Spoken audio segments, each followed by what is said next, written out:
Wow, meron ng Digital Playground ng Philippines. Tara, explore natin itong Playlab Experience the Future. Ito po yung rate for 1 hour.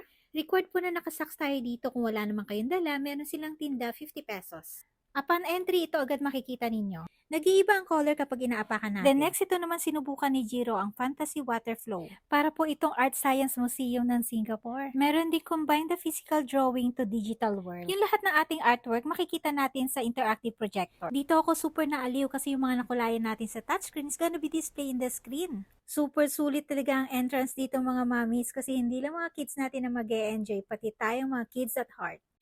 At ito naman yung next na pinakagustong gusto ni Jiro, yung throwing the balls on the wall.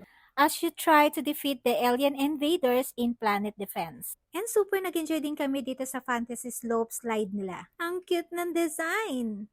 And our last interactive games, super saya ni Jiro. Here we are.